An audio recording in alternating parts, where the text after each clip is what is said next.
Au plaisir de vous retrouver sur Sénégal 7 TV qui c'est un programme de la semaine aujourd'hui vendredi ñu am mbégte di leen dégtal toujours le meilleur de l'information di ci ànd également avec nos invités ñu am mbégte nag di fi recevoir Mouhamed Fadel Koné moom nag bokk ci coalition bi di Diomaye président tey ñu fas yéene sekk ak moom waxtaan jëm ci li nga xamante ni moo ñeel actualité coalition bi fan yëpp dégg ngeen coow li am ci li nga xamante ni moo ñeel coalition bi ak présidence bi ak yu ni mel tey yu ni mel bëgg nañ cee waxtaan ëllëgu tamit bu coalition bi possible peut-être second mandat pour le président Bassirou Diomaye Diakhar Faye yeneen ponk également ci actualité bi notamment yenn ci ay dossier de justice ñenn ngi jàppee ko ay truc politique lépp tey dina bokk ci ponk yu nar a waxtaanee ci bi lépp jotaay am naa mbégte lool Mouhamed Fadel Koné di la recevoir bis bi bokk suñ jotaay yu bëri ñu def man ak yow ma gëjoon la gis loolu ci plateau yi maa ngi lay nuyu tey di la bàyyi nga nuyu. Kontaan encore une fois ñëw fii ci Sénégal 7. jàkkaarloog yow. c'est vrai que ça fait longtemps. defuñu émission mais bon. temps ay Walfadjri laa lay seen. non yeneen télé yu mag yi. tey moom ñëw naa seet si la quoi. bon di nuyu sénégalais yi nga xam ne ñoo ngi ñu seetaan. ci biir réew mi ak ci bitim réew. di sant di gërëm également ñëpp ñi nga xam ne tey ñoo ngi liggéey au niveau de Sénégal 7. di réaliser li nga xam ne mooy émission bi. toujours un plaisir de te revoir. voilà alors tey Fadel fi ma njëkk bëgg dooree mooy dama bëgg nga dellusiwaat expliquer ñu ci li leen boole woon au-delà du fait que ni mooy faloon tey jii l'actuel président Bassirou Diomaye Diakhar Faye mais la moo nekkoon dëgg charte coalition Diomaye président bëgg naa tamit xam détails yi ci membre yi ko composé ak yu ne mel laataa ñu ñëw ci yeneen point yi. bon Diomaye président Penda effectivement man bokk naa si ñi nga xam ni ñoo ngi ko rejoindre avant les élections législatives donc man bokku moon ci coalition bi ci bu ñu koy sos si départ bi donc y a benn historique boo xam ni peut-être man mën na ma échapper. mais mën naa wax quand même si tey ba élection législative yi passé ak léegi. donc ñi ko sos nekkuñu lenn ñu dul ay sénégalais. ñii c'est des personnes indépendantes ñii ay personnes politiques ñii également nekk des personnes de la société civile.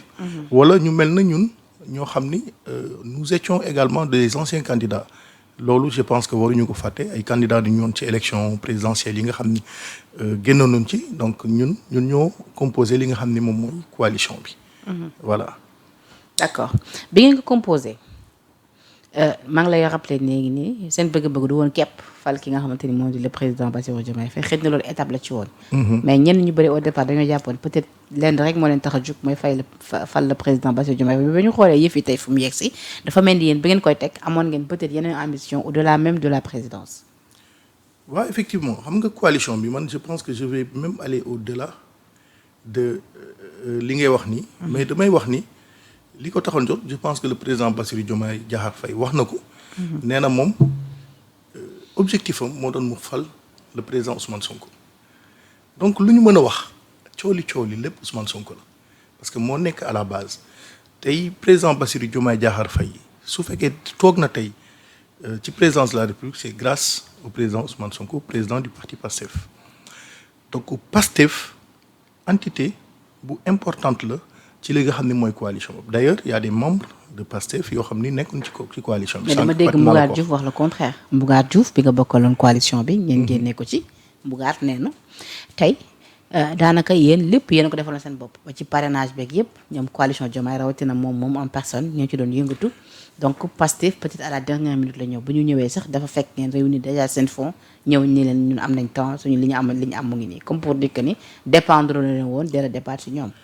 Penda man loolu gëwuma ko man loolu je n'y crois vraiment pas parce que personnellement j'étais au courant déjà même bu ñu laata ñuy def élection présidentielle bi man jokkoo naa ak des gens de PASTEF qui étaient dans la coalition il y avait des gens de l'ACOS ñoom Mamadou Lamine Dianté ñoo ngi ci woon ñoom Ayib Daffé déjà ñoo ngi ci ñeneen ñoo ngi woon ci coalition bi di ci liggéey.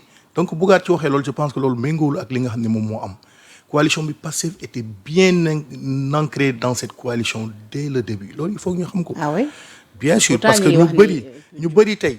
c'est les gens de PASTEF ñoom ñoo dem dox dem seeti leen waxtaan ak ñoom pour ñu ñëw rejoindre coalition bi c'est tout au début depuis ci ñi nga xam ne ñoom ñooy les 41 spoliés foofu la affaire bi tàmbalee bu ñu demee ba xam ne ñoom on a perdu la bataille dootuñu dem élection il y a des gens qui se sont déplacés former li nga xam ne moom mooy coalition Diomaye pour mën a accompagner le président Diomaye donc loolu précision boo xam ne la dama koy andi te loolu moom moo am. mais moom c'est-à-dire ni mu ko waxee sax il est même allé au-delà nee na. Diomaye au départ nekk woon sax dëgg-dëgg seen candidat. effectivement loolu je pense que loolu. non ba tey ci ba muy expliquer li nga xamante ni moom moo ñeel action yi ci Pastef def dëgg moom dafa bëgg wax en résumé que ni depuis dès le départ coalition Diomaye bi képp la woon. non mais loolu mënul nekk il y a des membres du gouvernement qui sont dans la coalition et qui ont créé la coalition depuis le départ ça il faut pas l'oublier loolu moom moo am coalition bi ni ko formé mooy c'est les gens de Pastef ñoo ko formé ak yeneen les gens de l'ACOS ak ñeneen ñi nga xam ne ñoo ngi génn ci spoliés yi ak ñoom loolu moo fa andi ay Mimi Touré ak ñeneen ñoom ñoo formé coalition. mais barki démb communiqué bi nga xamante ni Pastef def nañ ko ci.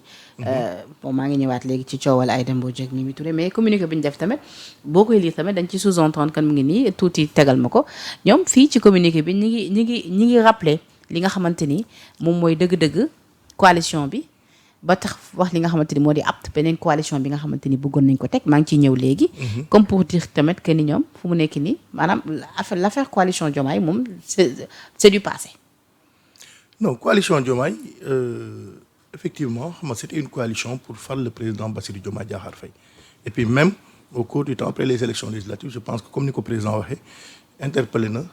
La présidente pour ñu travailler effectivement il y a eu un travail même d'une commission au sein de la coalition yu liggéey ci benn document pour la nouvelle stratégie turu apte beeg loolu yëpp génnoon na yàgg na peut-être que public bu ñoo ko xamul woon lu bees la ci ñoom mais loolu am na depuis longtemps. léegi lu tax depuis lors mu am ba pare te yéen liiwu leen ko tegu leen apte bi depuis lors lan moo bloqué mais lépp loo gis processus la donc certainement peut-être que jubóo dafa amuloon entre peut-être le président de coalition bi ak le président du parti Pastef mais loolu mënu ma ko xam parce que man je suis pas dans le secret des dieux man je suis pas dans cette organisation lu ma xam au sein de la coalition il y a un travail qui a été fait par des gens de la coalition pour sortir un document de synthèse pour que ñu mën a joxe ay orientation yu bees par rapport à la coalition loolu moom moo am.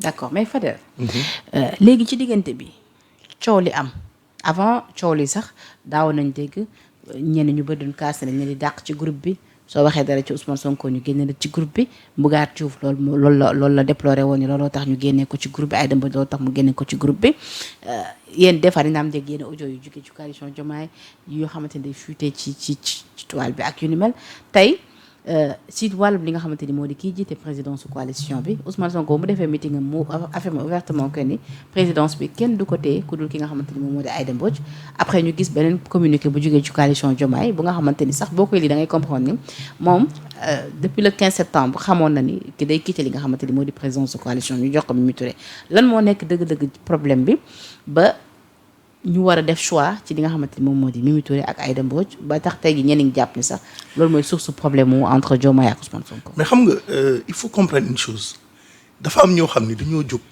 yàgg na seen liggéey nekkul lu dul xàjjale le président de la République avec son PM je pense que loolu Sénégalais yëpp gis nañ ko soxorte mënul weesu nga fekk ñaari nit yoo xam ni ñoo ngi ànd ñu tuddante ay doom nekk ay nit yoo xam ni depuis plus de 20 ans ñoo ngi xamante di nekk di ànd bu rafet yow nga jógee fële nga ni da ngay yàq je pense que tu as vu qu'il y a des gens am na ko si tuuti léegi ñoo xam ne depuis le départ ñoo ngi génn di lëndëmal xelu askan bi di wax naka sudul noonu est-ce que comprendre lépp rek dans l'intérêt de disloquer la coalition et puis il faut comprendre aussi organisation boo gis am na ñoo xam ne dañ leen di infiltrer man je pense que c'est ce qui s'est réellement passé infiltration boobu ak wax yu ñaaw yi moo tax yenn documents yi se retrouver sur la voie publique sur la place publique ak yeneen audio ak yu ni mel parce que y avait des gens yoo xam ni ils jouaient un double jeu parce que il se disait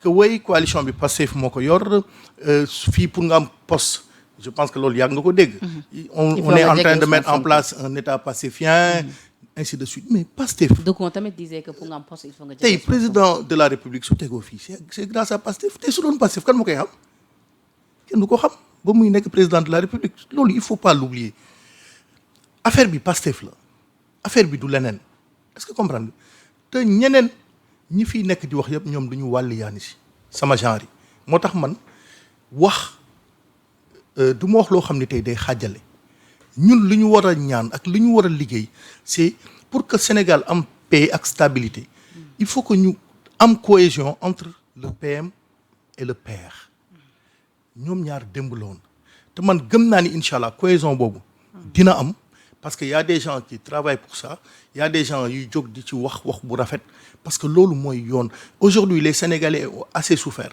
ñoo ngi ci tunnel boo xam ni ci lëndëm bu metti xam nga bër setegul ci ñun lu ñu bëgg mooy dëkk bi am stabilité am jàmm xam nga économie bi mën a redressé wu ñu mën a dem vers des lendemains meilleurs. loolu kay même priorité bi opposition bi sax tout le temps foofu la ñu leen di xaar. non priorité opposition bi. du loolu priorité opposition bi mooy xaajale ñoom aujourd'hui lu ñu bëgg.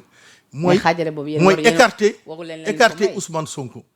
parce que c'est l'homme qui dérange Ousmane Sonko parce que aujourd'hui ñoom xam nañu ni. tant que Ousmane Sonko ak Bassirou Diomaye Diakhar Faye ñoo ngi fi nekk benn nekk tandem boo xam du ñu déggoo comprendre ñoom ils peuvent attendre 50 ans du ñu laal pouvoir. Diomaye laa di Diomaye nee na moom daf ko wax ne ko foog ñu nekk xarit ba ñu bëggee gouverner. mais effectivement parce que ñële lu ñu bëgg mooy xaajale mooy séparer leen mais loolu ils vont pas réussir ce coup ils vont pas réussir parce que Sénégal dëkku jàmm la te dafa metti Penda gis nga. parce que tamit souvent yombul tamit ngeen am seen ay problèmes internes après ñoo bëgg jël yëpp mettre ko sur le dos tamit de l'opposition. non mais du opposition bi kese y a des gens yoo xam ne tey ñoo ngi ci pouvoir bi loolu la ñu bëgg loolu mooy seen intérêt tey ñu bëri ñoo ngi ni pat. à quelle fin peut-être pour un second mandat. mais on ne sait pas peut-être ils veulent que président Bassirou Diomaye Diakhar Faye am un second mandat mais je pense que. moom ak président Ousmane Sonko ñoom lu ñu waxante. ñoom ñaar ñoom ak yàlla ñoom ñoo ko xam. je pense que en tant que gentleman ku nekk da nga war respecter li nga xam ni tey moom nga waxante ak sa morom te tey Bassirou Diomaye Diakhar Faye su nekkee à la tête du Sénégal c'est grâce à Ousmane Sonko. donc Ousmane Sonko kenn mënu ko écarter ci li nga xam ne moom moo nekk nii di xew. léegi ndax tey jii yéen ñi nekk ci biir coalition Diomaye da ngeen di remettre en cause légitimité wu ko di Mimi Touré sachant que ni le président moo ko tabb pour mu tey jii mu nekk président de coalition bi. xam nga président moom mooy clé de voûte. parce que dégg naa fan yi ay départ bëri na ci groupe WhatsApp bi de. non lu ñuy wax ay wax la rek y a pas plus de 5 personnes qui ont quitté la coalition qui ont quitté le groupe. nee nañ tamit ci groupe bi da ngeen ci nekkoon di attaquer Mimi Touré depuis l'autre jour ba Mimi dafa mujj woon sax quitté. non peut-être Mimi c'est normal peut-être mu quitté parce que dafa war a installer beneen organisation est-ce que comprendre nga mais il faut que Sénégalais yi xam ne coalition bi aujourd'hui kon finalement da ngeen di nu mu nekkee woon démb. Mimi dafay stoppé groupe boobu après ubbiwaat beneen groupe bu bees. bon certainement man je sais pas man en tout cas je suis dans le groupe de la coalition. bi Aïda Mbodj mettroon sur pied. bu Aïda Mbodj mettre man d'ailleurs Aïda Mbodj moo ma dugal ci biir groupe boobu ak samay morom. Aïda Mbodj ba tey mu ci groupe bi wala génn na ci. mais naka la ci génne moom moo nekk ci groupe bi di diriger et pour président Ousmane Sonko moom la joxoon pourquoi nga bëgg mu quitter. non président Sonko coalition Pastef la ko joxoon barki démb pas coalition Diomaye. coalition Pastef effectivement bu nga xam ne moom mais coalition boobu aujourd'hui existe na mais mise en place bi effectivagul mais gars yi ñoo ngi ci liggéey pour mën a mettre en place coalition boobu. comme également nu Mimi Touré nekk di liggéey ci beneen fànn bi li nga xam ne tey président moom la ko sas moom mooy mu diriger coalition bi nga xam ni moom la bëgg mettre en place. kon su ma comprendre bu baax ba fi ñuy waxee yi ak sénégalais yi vous êtes toujours sous les directives tey jii de Aïda Mbodj ci groupe WhatsApp. mais Aïda Mbodj moom moo fa nekk. moom moo créé groupe bi. d'accord moom moo créé groupe moo ci dugal ni les membres. qui ont demandé à intégrer le groupe. mais pourquoi nga bëgg mu dissocier wu par rapport à ce groupe. moom non man kay bëgg yéen a ko wax. non dama lay leeral rek mu gën a leer sa non mais parce que su ko Ousmane Sonko jëlee def ko président coalition Pastef. oui. président Diomaye ñëw jël Mimi Touré def ko président coalition Diomaye. kon kay yéen a indi déjà ñaari groupe. mais aujourd'hui ba tey nii ñaari groupe amul benn groupe moo am ci coalition Diomaye ou apte. voilà moom la nouvelle coalition qui va être mise en place par Pastef. donc toujours est-il que man li ma bëgg wax. mooy que gis nga y a des choses plus moo koy mettre en place apte.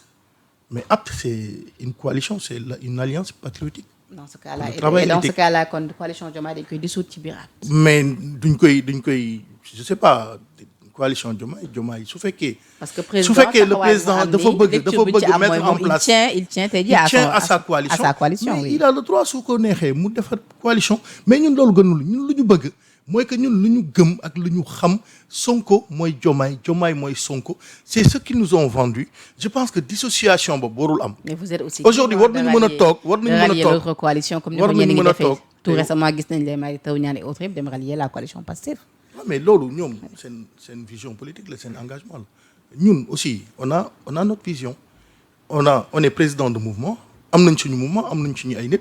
comprendre nga tey su fekkee jot na ñu dem dissoudre suñu mouvement ci Pastef incha allah dañ ciy waxtaan ba ñëpp d'accord ci ñu def loolu je pense que Mary Teuw Niane ak ñeneen ñi ils ont travaillé en avance depuis longtemps en amont avec le Pastef pour mën a egg ces résolutions et je pense que aussi y a Déthié Fall qui est dans ce même cas mais ñun nekkaguñu ci phase boobu ñun ci phase bu ñu nekk tey moom mooy observer liggéey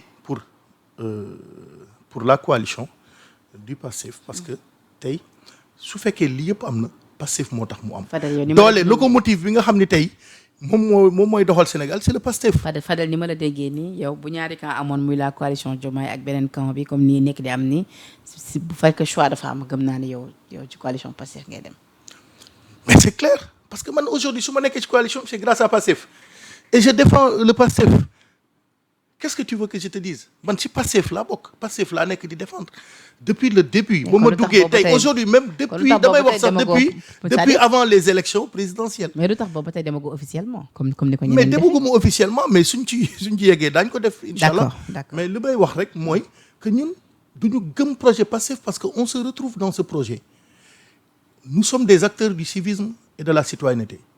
pour que Sénégal décoller dañu gëm ni civisme ak citoyenneté dafa war ñu historique te Pastef daf ko def clairement ci programme am incha allah te ñoo ngi ciy liggéey. d'accord déjà même je pense que citoyenneté yaa ngi gis l'armée est en train de faire beaucoup de camps citoyens di liggéey bu am solo ci fànn boobu. donc ñun loolu dañu gëm. mooy que il faut que ñu tëggaat vraiment fexe nit yi yaru mën a tegu ci liggéey nekk des citoyens engagés. pour que ñu mën a développer li nga xam ne moom mooy Sénégal ñun loolu la ñu gëm on se retrouve dans cette coalition on est dans cette coalition et depuis même je te dis depuis même avant les élections présidentielles ñoo ngi liggéey ci loolu parce que on a la même vision que Ousmane Sonko te loolu la ñu gëm te gëm nañ ni incha allah suñ ko toppee dina soppi xar kanamu Sénégal. d'accord léegi Fadel question bu simple. est-ce que tey jii le président Diomaye veut briguer un second mandat.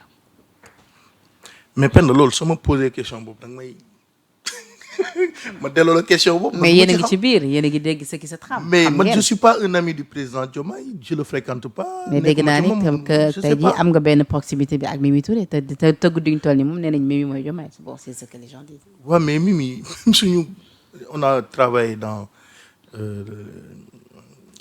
depuis les élections ci 41 spoliés depuis longtemps on se connaît ñoo ngi nekk di truc mais aw ma aussi benn proximité boobu ak moom lu ci mënta am li ma wax moom mooy Penda gis nga xaajaloo bi dafa warul am ñun lu ñu gëm mooy Sonko mooy Diomaye mooy Sonko jusqu'à preuve du contraire ñun loolu la ñu gëm te loolu moo mën a tax tey Sénégal jëm ci kanam leneen du dul loolu di nga ko yëg dinaa ko yëg Sénégalais yi di ñu seetaan aussi dañ ko yëg donc ku ci mën a ñaan jàmm ci seen diggante comprendre nga voilà su fekkee ñoom transition pouvoir war nañ ko def en tant que gentleman ñu waxtaan ci xool nañ koy defee parce que li ñu waxante aussi ku ci nekk respecté li nga xam ne moom moo ca wàll parce que ñun lu ñu bëgg mooy jàmm ci mim réew man mii di wax ak yow Suisse laa doon jàngee depuis 2007 ma quitté foofu ñëw toog fii biir Sénégal di liggéey sama liggéey tranquillement est-ce que comprendre nga man awma feneen futul Sénégal je pense que aussi c'est ton cas et c'est le cas de 92% des Sénégalais ñun fii nu ñu am fii mooy suñu réew fii ñu dëkk on peut voir nos enfants grandir suñu sët yi aussi di màgg suñu kanam te pour loolu lépp il faut que jàmm am te jàmm Sénégal moom mooy président Diomaye ak président Ousmane Sonko nekk benn ànd liggéey xam nga ngir mettre en place plan de redressement mi nga xam ne ñoo ngi nekk proposé nañu ko Sénégalais yi comprendre et aussi ñu wax ci projet yu mag yi nga xam ne tey Sénégal mi ngi nekk di ko def il y a plein de bonnes choses que le Sénégal est en train de réussir aujourd'hui dans le domaine de l'agriculture soo xoolee tey autosuffisance en banane tey gisatoo ñuy ñuy importer autant pour moi benn banane si dëkk bi comprendre nga production locale bi mi ngi nekk di assurer li nga xam ne moom mooy marché bi autosuffisance en oignon en pomme de terre am nañ ko le riz mi ngi ci yoon bi comprendre nga le ministère de l'agriculture est en train de faire un travail extraordinaire dans ce pays comprendre nga loo xam ni depuis 60 ans gars yi bëri réussir ñu ko est-ce que comprendre nga industrie bi aussi ñoo ngi nekk di ci teg ay jéego infrastructure je pense que gis nga Déthié Fall liggéey bu am solo bu mu nekk di def ci loolu la ñu war a woo Sénégalais yi xool tey jafe-jafe bi nga xam ne tey mi ngi ci askan bi coono bi métit bi la vie chère ñu ngi koy partagé ak adduna bi yëpp parce que c'est un phénomène mondial mais ñu xam ni si loolu nañu war a woo Sénégalais yi jàmm mais lii ñuy wax ni ay Sonko am na problème ak Diomaye ñii di ci kontaan naan seytaane naka nuñ koy waxee. yal na seytaane xeeb doole yal na seytaane xeeb doole mais c'est incompréhensible tey Sénégal foofu la toll des gens qui se disent qu'on est très content que Diomaye ak Sonko séparé parce que ñoom seen salut foofu la nekk tey su loolu amee daañu mën a espérer Macky Sall dellu si mais il se trompe gars yi dañuy gént de. Macky Sall mënul dellu si quoi. ouais mais loolu xoolal. après actuellement mi ngi takk ñoom ba xoolal dëgg dañ ko xalaat ba sonn mais loolu du ma sa am seen du ma sa am daañu fi toogaat 100 ans suñu dissoudre APR doo ko jël. ils sont prêtés ji pour la mu yegg si di wax day reconquérir pouvoir bi pour la reconquête du pouvoir. nañu bàyyi li ñuy def waay. d'accord alors mais rapidement pour ñu tëj partie boobu.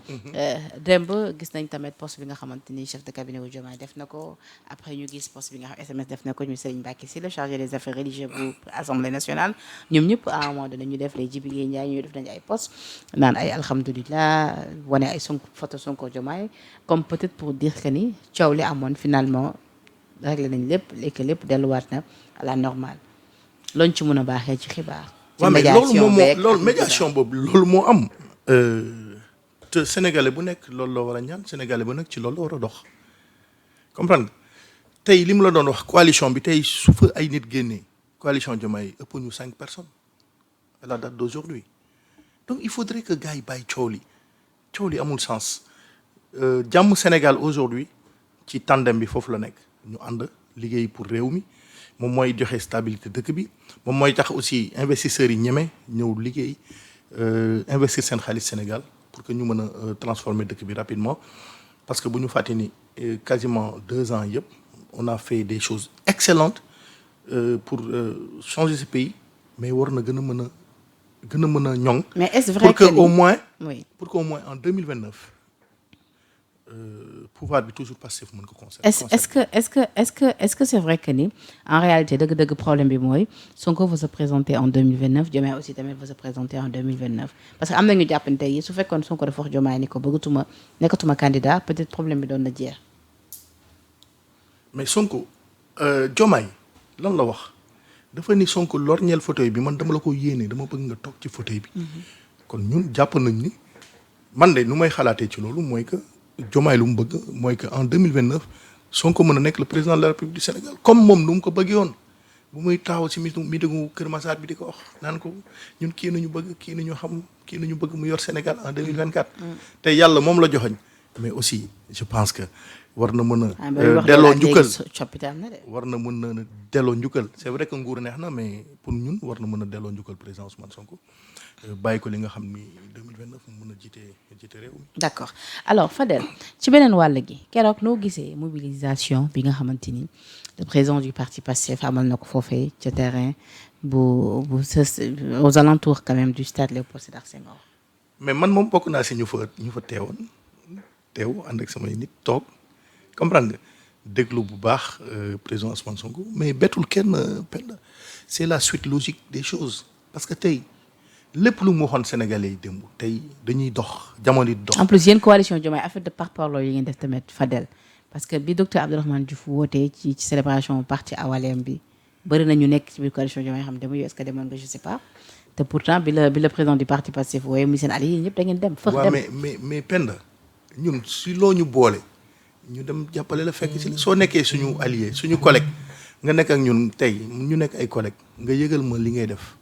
man damay dem forcément docteur Abdourahmane Diouf je le connais très très bien bu muy def am na lu mu doon organiser présentation de ses livres fële ca naka la tudd Grand Théâtre mais il m'a invité je suis parti tey mi ngi organisé 4 ans au parti il nous a pas invité on n'est pas parti président Ousmane Sonko mu invité ñu mu bañ a invité du ñuy dem parce que duñu bokk ci mbiram est-ce que comprendre nga. duñu bokk ci li nga xam ne moom mooy coalition duñu bokk ci li nga xam ne même su fekkee jox ñu nombal tànk ñun loolu taxuñoo jóg ñun lu ñu tax a jóg moom mooy andi suñu apport sur la construction du Sénégal andi suñu apport ci ëllëgu Sénégal ci liggéey réew mi ñu boole ñu si ñu bañ ñu see boole duñ see bokk d'office donc loolu moom moo am. voilà. dafa am lu ma gis ni ma liiral na ko. Chers membres de la conférence des leaders, par la présente note, nous portons à votre connaissance que chaque membre de la conférence des leaders sera formellement invité à intégrer la plateforme officielle de la coalition Diomaye Président, placée sous la supervision générale de Madame Aminata Touré par décision du président de la coalition Monsieur Bassirou Diomaye Diakhar Faye. Le processus de migration débutera à compter du vendredi 14 novembre 2025. À cet effet, chaque membre de ce panel sera contacté par appel téléphonique ou message écrit afin de recueillir sa position. Nous vous remercions, mesdames. C'est monsieur de votre attention soutenue et de votre constante disponibilité, le comité de pilotage. waaw mais loolu am nañu ci droit mooy li ma doon wax sànq. li ma la doon wax sànq moo nekk nii li ma la doon wax sànq mooy effectivement coalition bi nga xam ni moom la président bëgg mettre en place teg madame Aminata Touré. pour mu jiite ko. ils vont mettre en place une plateforme et ñi war a ñi bëgg dem foofu dem fa. c'est simple. kon ce qui veut dire que ba tey kon 2 camps yi moo am de li ma doon wax sànq. waaw mais même su fekkee 2 camps am na mais kooku terewul liggéey bi mën na ànd su fekkee tey le président Ousmane Sonko d'accord na ci 2 camps yooyu am. ku nekk déterminer sa position mais loolu xayrun y a pas de souci man je vois pas de problème par rapport à ça. D'accord alors ñu dellu si waat ci le 8 bi mais keroog le 8 bi nag opposition bi dañu déplorer le fait que ni da ngeen leen jaay doole à travers seen demande non autorisée bi bon seen itinéraire plutôt bi préfet sàkkoon si ñoom pour ñu changer ko à la dernière minute du numel arrangé wu leen ñu jàppante ji bu ngeen ne parce que li ngeen doon ragal mooy ñu mobiliser plus que yéen li ngeen jot a mobiliser te ñuy dégg tout le temps ci la paix mu ne y a pas d'opposition au Sénégal. opposition bi dañ la def reetaan ah. non mais Penda franchement. opposition bi loolu la ñu wax de. non bàyyi naa nag Assane Diouf quoi question boobu moom dem ci tontu. mais pourquoi ngeen sous-estimer comme ça opposition bi. mais parce que dama xam ni xamuñu fu ñuy taxaw opposition bi y a pas d'opposition au Sénégal je te le redis mais franchement ñoo xam ni dañuy toog ba proposer lenn. tey parce que bu muy opposé wu à Macky Sall da doon andi ay proposition par rapport économie bi nii nañ ko xalaatee justice bi nii nañ ko xalaatee moo andi lii tey sénégalais yi wóolu leen fal leen à 54%. il faut que ñu bàyyi caaxaan yi ñoom li ñu war a def moom mooy xoolaat seen taxawaay fexe xool naka la ñu mën a def ba vraiment nekk une force de proposition pour que au moins sénégalais yi bàyyi leen xel. mais je pense que suñ dematee li nga xam ne mooy élection 5% sax duñ ko am parce que depuis boobu ba léegi ñoom lu ñuy wax benn wax rek la mooy naka nañu mën a def ba Ousmane Sonko ak Diomaye xaajaloo. ku nekk jaar fële après seytaane xeeb dool yi. d'accord ñoom loolu si loolu nañu nekk. Fadel a rappelé loolu c'est pas une opposition opérateur économique nga tey yéen gisee situation économique wu réew mi surtout yow mi nga xam da nga yëngatu ci wàllub BTP bi ak yu ni mel depuis lors mu taxaw si ñenn ñi c'est un peu compliqué mais tey comment faire tey jii en tout cas pour non seulement jubbantiwaat bu baax a baax ci pente bi ñu nekk nii. mais Penda leen rek la mooy que sénégalais bu ci nekk nga mën a ñëw jàpp ci liggéey bi pour que au moins plan de redressement bi nga xam ne état bi teg na ko ñu mën ko réussir. loolu rek moo mën a tey soppi te aussi am nañu yaakaar en tant que acteur du BTP que les choses vont changer parce que ma jox la benn exclusivité on travaille sur un projet boo xam ni normalement c'est pour les Jeux olympiques Diamniadio Olympic City mu nekk projet boo xam ni ALD ak COREX ñooy les principaux financiers ñoom ñoo régler financement boobu andi ko fii biir Sénégal pour que ñu mën a def benn ville boo xam ne bu 10 hectares la avec des résidences comprendre nga. ak li nga xam ne moom mooy centre commercial bu mag. des tours yu am ay suites présidentielles yoo xam ne au moins ay gan ay président de la République suñu ñëwee ci réew mi mën leen am fu ñu leen dalal. Donc c'est un projet comme ça de plus de 400 milliards boo xam ni tey je suis le directeur de projet pour information. ñoo ngi koy commencé di ko liggéey depuis quelques semaines.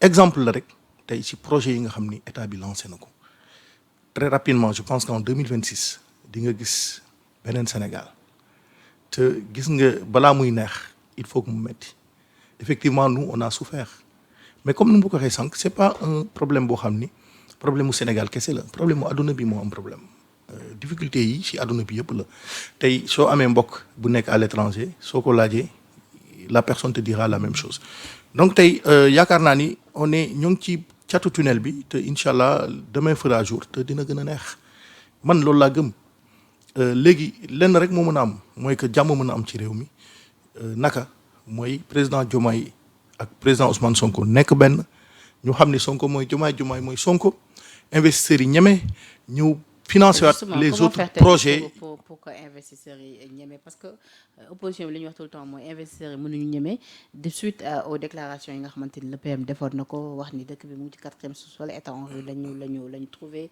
ay surfacturation ay dettes cachées ak yu ni mel. mais Penda ñoom ils ont décidé de dire la vérité aux Sénégalais mais mënoo leen ko bañal. mais toutes les vérités ne sont pas bonnes à dire. non mais attends déedéet loolu tey suñ ko waxutoon tey mën na leen dab ëllëg autant dire la vérité aux Sénégalais affaire yi métti léegi ñu muñ ko 2 ans 3 ans mu jàll ñu jàll ci leneen man loolu laa gëm su doon man la aussi j'aurais cette même position parce que dëgg mooy lu mujj tey soo ko nëbee Sénégalais dañuy ne kon yéen daal ndeke yéen ak gaa ñi yéen a yam dañ leen di classer foofu. Man, je pense que c'était la meilleure décision de venir de dire aux Sénégalais, effectivement, et au monde entier, qu'il y a eu une dette cachée, qu'il y a eu des choses qui n'ont été pas bien faites. Nous, on est là pour redresser cette situation, pour corriger, pour proposer des solutions, pour que réew mi mën a soppeeku. Man loolu laa gëm. te aussi vraiment je salue le courage du PM et du père. kon daal réew mi dina neex yi. incha allah man de gëm naa ko. d'accord comme maa ngi lay wax ni projet yi non. oui projet yu mag a mag yi. yéen projet yi nga annoncé dafa bari nag. yu mag a mag yi. boobu ba tey yéen a ngi annoncé ay non projets. projet yi ñoo ngi dox. ñoo ngi koy doxal gisoo Jeux olympiques yi c'est pour bientôt. Le président de la République a fait dernièrement des visites de chantier pour xool état d'avancement bi. won ko Sénégalais yëpp donc on ne peut que les féliciter. et puis les encourager wax leen ni leen góorgóorlu leen yéen a ngi ci yoon bi. d'accord laaj bu mujj bi sa commentaire ci li nga xamante ni yéen ci détenus yi ñenn ñi jàppee ko ay détenus politiques tout récemment ñu gis ni ñenn ñi moom ñi ngi génn Abdou Nguer génn na démb Badara Gadiaga également ay avocats ñu doon sàkku ab liberté provisoire le parquet s'y est opposé ñi ngi xool la suite ak lu ci mënte am yow lu ñu mel ban jàngat nga ci am. mais man jàpp naa ni opposition kii comment dirais-je détenu politique amul si dëkk bi gis nga fii dëkk bi il faut que nit yi xam ni du ñu nekk ci réew Sénégal rek ngay gis réew moo xam ni suba ba ngoon jot yéen yéen a doon wax ni yéen ay détenu politique ngeen woon. mais parce que loolu dafa amoon parce que Macky Sall moom moo defal lu ñu mel. te 1000 pacifiés plus de 1000 personnes yoo xam ni tey ci Pastef nañu bokk am na ñoo xam sax bokkuñu ci dañuy soupçonné ni ci Pastef nga bokk ñu yéen a yóbbu loolu Macky Sall moo ko fi defoon loolu démb la rek. Est-ce que comprendre nga aujourd'hui dañu war a arriver à faire comprendre au Sénégal en tout cas man en tant qu'acteur du civisme pour man dañu war a def suñu bopp nit mënuñoo nekk si dëkk boo xam ni ku nekk da ngay wax lu la neex dara du la si fekk da ngay gis ku taal laay fam téye nit di ko saaga guddeeg bëccëg kenn du ci wax dara mais attends on est dans quel pays. mais ñoom nag tout le temps amul benn foofu amul xolal amul benn dëkk ci àdduna bi bu mel noonu ñoom yéen lañ koy faytale saaga yi. Sénégal dong moo mel noonu est-ce que comprendre nga. gis nga nag justice bi c'est pour te montrer effectivement que justice bi kenn manipulé wu ko cette fois-ci aujourd'hui gis nga ay pacifiens yi nga xam ni procureur da leen woo comme ni nga gisee les gens de l'opposition procureur woo leen kenn mënul wax ni Ousmane Sonko moom moo tax wala Bassirou Diomaye Diakhar Faye il faut que les gens arrêtent les gens dañu war a bàyyi lu ñuy def di ñëw ci plateau yi di wax correctement civilisé nekk ay nit parce que nité moom mooy soppi réew mi. est-ce que comprendre mënu ñoo bàyyi nit yi aussi ñu nekk fii di wax lu leen neex di def lu leen neex loolu du yoon on est dans un pays de droit on ne peut pas être là à se réveiller nekk di saaga nit yi di wax lu la neex lu la leer nga wax ko lu la leer nga wax ko di wax di n'importe quoi après nga ni dara du si fekk suñu bàyyi anarchie boobu mooy tu seras pas en sécurité man également ak keneen ak sénégalais yi ñu seetaan kenn du nekk en sécurité. alors ñu ngi dëgg ma élection locale yi à rappeler que ne amoon nga ambition pour nekk maire maire Saint-Louis foog naa suba jubul foog ci toll. bon man waxuma la ni maire Saint-Louis laa bëgg doon nag wax dëgg man Kër Massar daal laay yeewu te nag am naa ambition diriger li nga xam ne mooy mairie Kër Massar. Kër Massar oui Kër Massar dama koy wax fii Kër Massar laa bëggoon wax. voilà dama koy wax fii. te incha allah ñoo ngi ciy dox Bilal Diatta. ñoo ngi ciy dox ñoo ngi ciy wax Kër Massar nekk na. Bilal mu ngi doon l'un des départements les plus peuplés te soxla na des intelligences comme nous comprendre nga pour ñu mën a defaraat gox boobu parce que c'est pour man c'est gox bu bon à vivre la comme d'ailleurs tous les coins du Sénégal mais aussi le Sénégal a besoin des intelligences le Sénégal a besoin de constructeurs le Sénégal a besoin de gens yoo xam ni seen loxo dafa set wecc mën nañu toog wax ko nii mën a liggéey réew mi voilà. D'accord Fadel ça a été un plaisir de la bàyyi nga tàggatoo le mot de la fin. mais Penda kontaan bu baax ci suñu waxtaan bi donc encore une fois di wax nu ñu ñaan dëkk bi nekk ci jàmm parce que loolu mooy suñu jàmm loolu mooy jàmm sénégalais yi. sénégalais yi mënoo boole xiif mar rafle peut-être ñu ci gën a bëri.